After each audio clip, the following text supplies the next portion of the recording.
PVM education में बच्चों स्वागत है। आज हम लोग क्लास 6 दो भाई पार्ट 9 का जो है विश्लेषण करेंगे। किस प्रकार इसमें देखिए बताया गया है इस कहानी में। इसे देखिए मैं क्वेश्चन आंसर इसका जो है पहले ही डाल दिया हूँ। तो आज पहले मुंशी प्रेमचंद के बारे में जान लेते हैं। देखिए मुंशी प्रेमचंद जी का बारे में बात करें तो इनका जन्म वाराणसी के मुंशी प्रेमचंद जी का जन्म वाराणसी जिले के लम्हे नामक ग्राम में हुआ था। 1980 में हुआ था इनका जन्म। इनका असली नाम मुंशी धनपत राय था। ये जो थे आप डिप्टी कलेक्टर ऑफ स्कूल थे। आपने साहित्य में ग्रामीण इन्होंने देखिए क्या किया था, ग्रामीण जीवन का चित्रण सफलतापूर्वक किया था। इनके रचनाओं में हम लोग देखते हैं ग्रामीण जीवन के बारे में ही ज़्यादा लिखी है जी। देखिए इसीलिए मुंशी प्रेमचंद जी को जो है सर्वश्रेष्ठ कहानीकार माने जाते हैं। इन्होंने लगभग 500 कहानियां तथा अनेकों उपन्यास लिखे, जिनमें गोदाम संसार में प्रसिद्ध उपन्यास। गोदाम जो है इनका जो है बहुत ही प्रसिद्ध उपन्यास है। गोदान क्या है, बहुत ही प्रसिद्ध उपन्यास है। ये देखिए ये जो गोदान है उपन्यास इनका बहुत ही प्रसिद्ध उपन्यास है। उसके बाद देखिए दे सकते हैं कि आपकी कहानी 8 खंडों में प्रकाशित मानसरोवर में संग्रहित किया गया। देखिए मानसरोवर जो है उसमें इनका कहानी का जो संग्रहण किया गया था। आपकी मृत्यु 1936 ईस्वी में हुआ। उसके बाद देखिए अब हम लोग कहानी की ओर बढ़ेंगे। ये दो भाई जो कहानी है पार्ट 9 6 क्लास, इसमें मुंशी प्रेमचंद जी ने दो भाई का कहानी बताया है, कहानी के बारे में बताया। देखिए हम लोग चलते हैं आगे बढ़ते रहते हैं। तो प्रातः काल सूर्य का सुहावनी सुनहरी धूप में कलावती। देखिए यहाँ पे अब जो एक पात्रा आ गई, वो पात्र क्या है, कलावती। देखिए ये कलावती जो है वो दो बच्चे जो है उसकी माँ है। दोनों बेटों को जाग पर बैठाए दूध और रोटी खिला रही थी। बड़े प्यार से दोनों को बैठा के क्या कर रही थी, रोटी खिला रही थी। केदार बड़ा था। देखिए इसमें बड़ा भाई जो था वो क्या था, केदार था। केदार बड़े भाई का नाम था, जबकि माधव छोटे भाई का नाम था। माधव किसका नाम था, छोटे भाई का। दोनों मुंह में कर लिए कई पग उछल कूद कर फिर जांघों पर आ बैठो और अपनी तोतली बोली में इस प्रार्थना की रट लगाते थे, जिसमें एक पुरानी सहृदय कवि। देखिए सहृदय कवि जो है ये देखिए पुरानी सहृदय कवि के किसी जारे के सताए हुए बालक के हृदय उद्गार को प्रकट किया है। मतलब कि वो जो क्या करते थे कि वो बच्चे जो होते हैं वो तुतला के बोलते हैं एक्चुअली। तो उसी में वो जो माधव और ये दोनों बोला करता था। क्या बोलता था देखिए इसके बारे में जानेंगे हम लोग। वो बोला करता था, दैव दैव घाम करो तुम्हारे बालक को लगता जा। देखिए यहाँ पे वो बच्चा था एक्चुअली, प्रार्थना करता था, हे देव हे ईश्वर आप क्या कीजिए, गर्मी कर दीजिए। घाम मतलब क्या होता है, गर्म कीजिए। तुम्हारे बालक मतलब तुम, ये जो माना जाता है इस सृष्टि में सारे बच्चे क्या हैं, भगवान के हैं। तो इसीलिए बोलता है कि बालक को गर्मी ठंड लग रही है तो आप क्या कीजिए कि थोड़ा घाम कर दीजिए। माँ उन्हें पुचकार कर बुलाती और बड़े बड़े कौर खिलाती। देखिए माँ की ये प्रवृत्ति होती है कि बच्चे को वो क्या चाहती है कि ज़्यादा से ज़्यादा खाए ताकि बड़ा हो जाए। तो उसके हृदय में प्रेम की उमंग थी और नेत्रों मतलब देखिए आंखों में गर्व की झलक। देखिए उनके प्रेम का उमंग और नेत्रों में क्या थी, गर्व का झलक था। दोनों भाई बड़े हुए साथ साथ गले में बाहें डाले खेलते थे। केदार की बुद्धि चुस्त थी। अब देखिए क्वेश्चन आएगा यहाँ पे, केदार की बुद्धि कैसी थी, केदार की बुद्धि चुस्त थी। माधव का शरीर दोनों ने में इतना स्नेह था कि साथ साथ पाठशाला जाते, साथ साथ खाते और साथ साथ ही रहते थे। दोनों भाइयों का ब्याह हुआ। केदार की वधु चंपा। देखिए यहाँ पे केदार की बहू का बारे में बात आ गया है। तो वो केदार की बहू का नाम क्या था, चंपा। अमित और भाषणी और चंचल थी। केदार की जो पत्नी थी वो एक तो बहुत अच्छी थी और अच्छी बात करती थी और चंचल प्रवृत्ति की, चंचल स्वभाव की थी। थी। माधव की वधु श्यामा शामली सलोनी, मतलब देखिए माधव की बहू जो थी शामली थी, सलोनी थी, रूप राशि की खान थी, बड़ी ही मृदुल भाषणी, बड़ी ही सुशील और शांत स्वभाव की। देखिए वो जो थी बहुत ही मृदुल, अच्छा से बात करती थी, मीठा बात करती थी और शांत स्वभाव की थी, शांत स्वभाव की, सुशील, मतलब कि किसी भी प्रकार के उसमें खराबी नहीं था। लेकिन देखिए अब क्या हुआ कि आगे बढ़ देखेंगे हम लोग कि केदार चंपा पर मोहित, तो केदार क्या था, तो चंपा पर से मोहित था, और माधव श्यामा पर रीझे, मतलब दोनों खुशहाल जीवन जी रहे थे। परंतु कलावती का मन किसी से ना मिला। अब देखिए दोनों पे तो दोनों भाई खुश थे, और वो लोग खुशी जीवन भी व्यतीत कर रहे थे, लेकिन उसकी माँ थी जो वो खुश नहीं थे। वह दोनों से प्रसन्न और दोनों से अप्रसन्न थी। एक देखिए अब माँ की विडंबना थी, दोनों से प्रसन्न भी थी, दोनों से क्या थी, अप्रसन्न भी थी। अब देखिए उसकी शिक्षा दीक्षा का बहुत अंश इस व्यर्थ के प्रबल प्रयत्न में व्यय होता था कि चंपा अपनी कार्य कुशलता का एक भाग श्यामा के शांत स्वभाव से बदल दे। अब मतलब वो चाहती थी कि दोनों में जो है एक तुलना है, क्योंकि एक तो चंचल है और एक क्या है, शांत है, दोनों में क्या है एक संतुलन बन जाएगा तो अच्छा रहेगा। माँ सोचती थी, लेकिन तो ऐसा होना संभव नहीं है।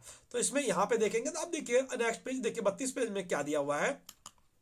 देखिए यहाँ देख सकते हैं दोनों भाई संतानवान हुए, हरा भरा वृक्ष खूब फैला और फलों से लद गया। कुत्सित वृक्ष में केवल एक फल दृष्टिगोचर हुआ, वह भी कुछ पीला सा मुरझाया हुआ, किंतु दोनों अप्रसन्न थे। माधव देखिए दोनों दोनों तो आगे बढ़ रहे थे, दोनों खुश भी थे, लेकिन यहीं पे क्या था कि दोनों अपने अपने जो था, जिनको जो चाहिए तो वो नहीं था, दोनों क्या थे, अप्रसन्न थे। माधव को धन संपत्ति की लालसा थी, यानी कि माधव क्या था, कम धन संपत्ति की लालसा था। केदार को संतान की अभिलाषा अभिलाषा। देखिए माधव को धन संपत्ति की, मतलब वो गरीब था, और केदार क्या था, पैसा तो था उसके पास, लेकिन वो क्या था, संतानवान नहीं था, उसे संतान चाहिए था। तो विडंबना यहाँ पे हो गई थी, दोनों का जो चाहिए था एक दूसरे का होता तो मिलके चल सकते थे, लेकिन वो नहीं चल रहे थे, अलग थे।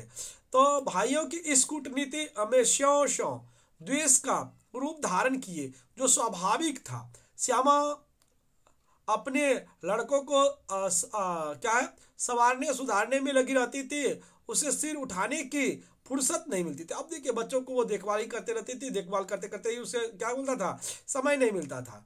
तो वही बेचारी चंपा को चूल्हे में जलना और चक्की में पीसना पड़ता था, क्योंकि वो गरीब थी। तो गरीब गरीब होने के साथ है कि उसे तो खाना चाहिए, खाना खाना के लिए वो क्या करती थी बेचारी, चक्के पीस जो करते रहती थी। या अनीति कभी कभी कटु शब्दों में निकल जाती, श्यामा सुनती और कुड़ती और चुपचाप सह लेती, परंतु उसकी यह सहनीय चंपा के क्रोध को शांत करने में बदले और बढ़ाती।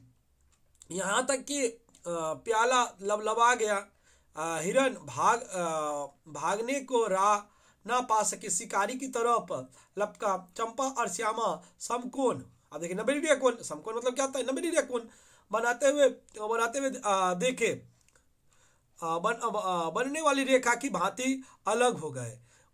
उस दिन एक ही घर में दो चूल्हे जले, परंतु भाइयों ने दोनों की सूरत देखी और कलावती सारे दिन रोती रही। अब देखिए क्या हुआ उस दिन कि घर का बंटवारा हो गया। घर का बंटवारा होने के कारण क्या हो गया, अब कलावती बेचारी रो रही थी। कलावती इसलिए रो रही थी कि अब कैसे रहेगा दोनों, क्योंकि एक के पास तो पैसा है और एक के पास पैसा नहीं है, एक को संतान की जरूरत है, एक को पैसे की जरूरत है। अगर जब दोनों मिलकर आते तो शायद खुशी रह सकते थे, लेकिन अब नहीं। तो इसीलिए वो प्रयत्न कर रही होगी कि कलावती कैसे भी ये एक हो जाए, लेकिन एक नहीं हो रहा था। उसके बाद देखिए यहाँ पे है कि कई वर्षों बीत गए, दोनों भाई जो किसी समय एक ही पालथी पर बैठे थे, एक ही थाली में खाते थे और एक ही छाती से दूध पीते थे, उन्हें अब एक घर में एक गांव में रहना कठिन हो गया था। परंतु कुल की साख में बट्टा ना लगे, मतलब कि अब कुल जो है, कुल की साख में क्या करे, किसी प्रकार का बट्टा ना लगे, इसलिए ईर्ष्या और द्वेष की धधकती हुई आग को राख के नीचे दबाने की व्यर्थ चेष्टा की जाती थी। उन लोगों में अब भृत्य स्नेह ना था, केवल भाई के नाम की लाज थी। माँ भी जीवित थी, पर दोनों बेटे के का वैषम्य देख कर आंसू बहा दिया करते थे। अब देखिए दोनों अब जो मिल के रहते थे, मिल के पाली थी कि ताकि ये लोग अच्छे करेंगे, यहाँ पे क्या हो गया था, बुरा हो गया था, ये लोग अच्छा नहीं कर पा रहा था, इसीलिए वो क्या हो गई थी, दुखी हो गई थी बेचारी। हृदय में प्रेम प्रेम था पर नेत्रों में अभिमान था। अब हृदय में प्रेम था, एक दूसरे के लिए लगाव तो था अभी भी, किंतु उसमें जो नेत्रों में था अभिमान था, कि वो मतलब एक पैसा का अभिमान था, एक बच्चों का अभिमान था। कुसुम वही था, कुसुम वही था, परंतु वह छटा ना थी। वही कुसुम था लेकिन फिर छटा बदल गई थी। अब उसके बाद देखिए यहाँ पे गया है, दोनों भाई जब लड़के थे तब एक को रोता देख दूसरा रोने लगता था, तब वह नादान बेसमझ और भोले थे। आज एक को रोते हुए देख दूसरा हंसता है और तालियां बजाता है। अब वह समझदार और बुद्धिमान हो गया। देखिए वो जब छोटा थे तो उस समय क्या होता था कि एक रोने लगता था, दूसरा भी रोने लगता था, किंतु अभी क्या हो गया है कि एक रोता है तो दूसरा हंसता है, क्योंकि वो क्या हो गया, समझदार। देखिए यहाँ पे आक्षेप किस प्रकार किए हैं कि कभी क्योंकि एक को दुख हो रहा है तो दूसरे को भी क्या होना चाहिए, दुख होना चाहिए, लेकिन दुख नहीं हो रहे हैं। तो अब उन्हें अपने पराये की पहचान हो गई। अब उन्हें अपने पराये की क्या हो गई, पहचान हो गई है। उस समय यदि कोई छोड़ने के लिए एक को अपने साथ ले जाने की धमकी देता तो दूसरा जमीन पर लेट जाता और उस आदमी का कुर्ता पकड़ लेता। अब यदि एक भाई को मृत्यु भी धमकाती तो दूसरे के नेत्रों में आंसू न आता। अब उन्हें अपने पराये को पहचान था। बेचारे माधव की दशा सोचनीय थी। अब माधव की दशा जो थी वो सोचनीय थी, वो बहुत ही खराब था। खर्च अधिक था और आमदनी कम था। उस पर कुल मर्यादा का निर्वाह, हृदय चाहे रोए पर होठ हंसते रहे। अब देखिए ये यहाँ पे तात्पर्य है कि वो क्या हो, हृदय में शायद लाख दुखी हो, किंतु आप दिखावे के लिए क्या करते थे, हंसते रहते थे। इस विषय में कहा गया। अब देखिए यहाँ पे है, हृदय चाहे मलिन हो परंतु कपड़े मैले ना हो। अब देखिए हृदय में लाख आपको दुख है, कष्ट है, लेकिन आपका कपड़ा क्या होना चाहिए, साफ ही होना चाहिए, नहीं तो समाज तरह तरह के बात करने लगेंगे। 4 पुत्र थे।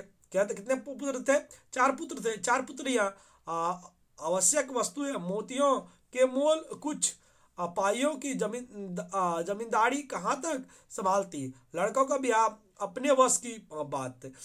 देखिए उस समय भी क्या था कि लड़कों की विवाह तो अपने वश में बात थी, पर लड़कियों का विवाह कैसे टल सकता था। दोनों भाई जमीन, पहली कन्या के विवाह में भेंट हो गई, उस पर भी बाराती बिना भात खाए आंगन से उठ गए। शेष दूसरी कन्या के विवाह में निकल गई।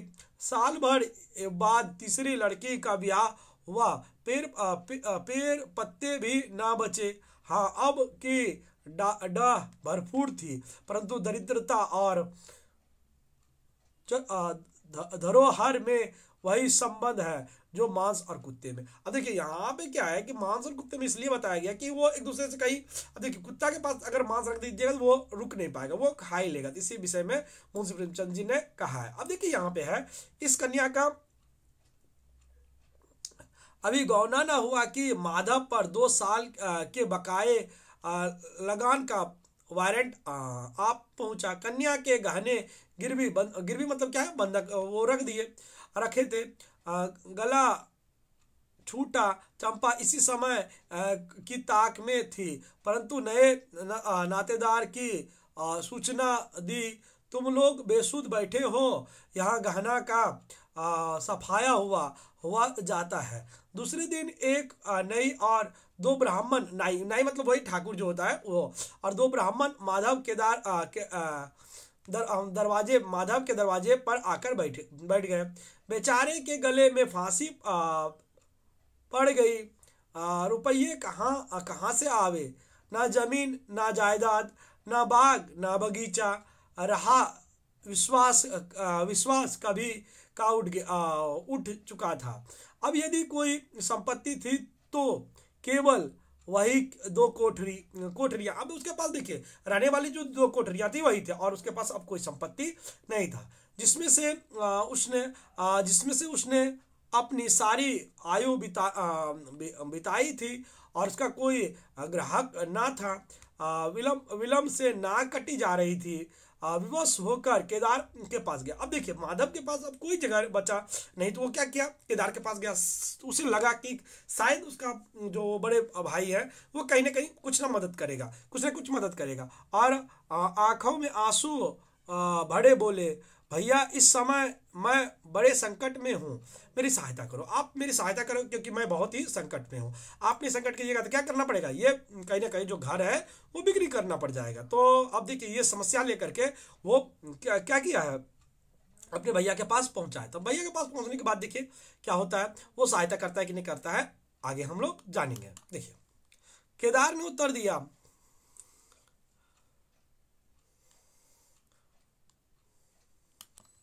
मधु मधु आज काल मैं तो भी तंग हो रहा हूँ। मतलब वो बोल रहा है कि देखो आजकल जो मेरी स्थिति भी है वो खराब है, तो इसीलिए मैं कुछ नहीं कर सकता हूँ। देखिए चंपा अधिकारपूर्ण स्वर में बोली, अरे तो क्या इनके लिए भी तंग हो रहे हो, अलग भोजन करने से क्या इज्जत अलग हो जाएंगे। देखिए अभी यहाँ पे साफ बात पता चल रहा है कि चंपा जो बोल रही है कहीं ना कहीं ऊपर मन से वो खाली बोल रही है कि देखिए वो बोल रही है कि चलिए कोई बात नहीं, भोजन अलग हो गया है तो कोई बात नहीं है, क्योंकि हम लोग तो अपने एक हैं तो एक साथ रहना चाहिए। केदार ने स्त्री की ओर कनखियों से ताकर कहा, नहीं नहीं नहीं, मेरा यह प्रयोजन नहीं था, हाथ तंग है तो क्या, कोई कोई प्रबंध किया ही जाएगा। बोलता कि कोई बात नहीं। अब फिर वो अभी बोला कनखी से करते हुए बोला कि नहीं नहीं नहीं कोई बात नहीं है, और हाथ तंग है ना, कि कोई ना कोई प्रयोजन निकाल करके कोई ना प्रबंध किया जाएगा। चंपा ने माधव से पूछा, 5-20 से कुछ ऊपर ही पर गहने रखे थे ना। तो अब देखिए क्या बोलता है, माधव ने उत्तर दिया, हाँ ब्याज सहित कोई 125 होते हैं। मतलब कि हाँ ठीक है, लेकिन वो जो ब्याज सहित जो रुपए हो गए हैं 125 गया, 125 मतलब 125 रुपए हो गए। केदार रामायण पढ़ने लगे पढ़ रहे थे। अब देखिए यहाँ पे आज क्वेश्चन आ सकता है आप लोगों को, केदार क्या पढ़ रहा था, केदार क्या पढ़ रहा था, रामायण पढ़ रहा था।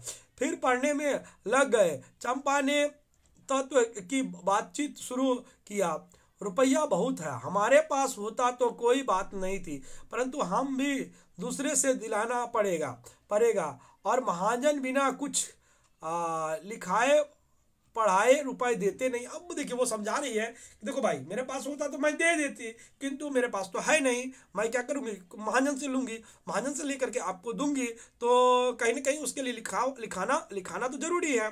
तो माधव ने सोचा, यदि मेरे पास कुछ लिखने पढ़ने को होता तो क्या और महाजन मर गए थे। मतलब वो भी बोल रोष में आ गया कहीं ना कहीं, कि बोलता है कि लिखाने पढ़ाने का ही होता था आपके पास क्यों आता, मैं चला जाता महाजन के पास, तुम्हारे दरवाजे आते क्यों। बोल लिखने पढ़ने को मेरे पास है ही क्या, जो कुछ जगह जायदाद है वह यही घर है। मतलब कि जो भी है तो जगह जायदाद यही घर है और कुछ है नहीं मेरे पास।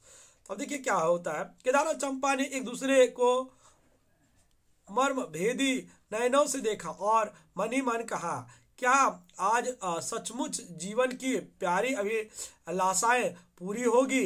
परंतु हृदय की यह उमंग मुंह तक आते आते गंभीर रूप धारण कर गई। चंपा बड़ी गंभीरता से बोली, घर पर कोई महाजन कदाचित ही रुपए दे, शहर हो तो कुछ किराए ही आवे, पर गवाई में कोई रेंट में रहने वाले, यहाँ पे सेंट हो गया तो यहाँ पे क्या होगा, रेंट में रहने वाला भी नहीं फिर साझे की चीज ठाड़ी। बोलता है कि देखिए साझे की चीज ठाड़ी तो कोई क्या करेगा, नहीं देगा इसके लिए। अगर जब शहर में होता तो उसको रेंट मिल जाता, थोड़ा किराया मिल जाता तो वो ले लेता, लेकिन ये गांव में है हालांकि तो गांव से कुछ मिलेगा नहीं उससे। अब देखिए केदार डरे कि कहीं चंपा की कठोरता से खेल बिगड़ न जाए। एक महाजन से मेरी जान पहचान है, वह कदाचित कहने सुनने में आ जाएगा। चंपा ने गर्दन हिलाते हुए इस युक्ति की सराहना की और बोली, पर 2-4-20 अधिक मिलना कठिन है। केदार ने जान पर खेलकर कहा, अरे बहुत दबाने पर 4-20 हो जाए और क्या। अब की चंपा ने तीव्र दृष्टि से केदार को देखा और अनमनी सी होकर बोली, महाजन ऐसे अंधे नहीं होते। मतलब बोल रहा है कि महाजन ऐसे अंधे अंधे नहीं होते, ज्यादा पैसा दे देंगे नहीं देंगे, जितना है उतना ही देंगे। मतलब माधव माधव अपने भाई भावना से इस गुप्त रहस्य को कुछ कुछ समझा था। वह चकित था कि इन्हें इतनी बुद्धि कहाँ से मिल गई। बोला, और रुपये कहाँ से आवेंगे? चंपा चिढ़ कर बोली, और रुपये के लिए फिक्र करूं 125 रुपये इन 2 कोठरी के इस जन्म में कोई ना देगा। 4-20 चाहो तो एक महाजन से दिला दूं, लिखा पढ़ी कर लो। मतलब कि 4-20 रुपए तो कोई नहीं देगा, आप करिए तो 20-25 रुपए चाहिए तो उसके लिए लिखा पढ़ी करके मैं पैसा दिला सकती हूँ, लेकिन इससे ज्यादा तो इसमें देगा नहीं कोई। तो इतना कह करके वो चली जाती है। देखिए माधव इन रहस्यमय बातों से संशक हो गया। उसे भय हुआ कि यह लोग मेरे साथ कोई गहरी चाल चल रहे हैं। दृढ़ता के साथ अड़कर बोला, और कौन सी फिक्र करूं, गहने होते तो कहता लाओ रख दूं, यहाँ तो कच्चा सूता भी नहीं है। अब बदनाम हुआ तो क्या दम के लिए, क्या 50 के लिए, दोनों एक ही बात है। यदि घर बेचकर मेरा नाम रह जाए तो यहाँ तक तो स्वीकार है, परंतु घर भी बेचूं और उस पर भी प्रतिष्ठा धूल में मिल जाए, मतलब कि प्रतिष्ठा खत्म हो ही जाए तो क्या करेंगे बेच करके। ना करूंगा, केवल नाम का ध्यान है, नहीं एक बार नहीं कर जाऊंगा तो मेरा कोई क्या करेगा। और सच पूछो तो मुझे अपने नाम की कोई चिंता नहीं है, मुझे कौन जानता है। संसार तो भैया को हंसेंगे, बोलते कि मेरा कोई बात नहीं, मैं गरीब ठहरा, मुझे क्या कहेंगे कोई।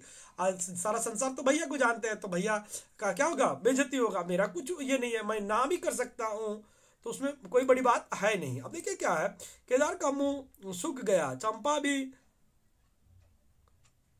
घबरा गई। वह बड़ी चतुर वाक्य निपुण रमणी थी। उसने माधव जैसे गवार से ऐसी दृढ़ता की आशा ना की। उसकी ओर आदर से देखकर बोली, लालू कभी कभी तुम भी लड़कों सी बात करते हो। भला इस झोपड़ी पर, मतलब बोलने लगी कि इस झोपड़ी पर क्या होगा भाई। अब देखिए आगे देखेंगे कि इसमें आगे क्या होता है।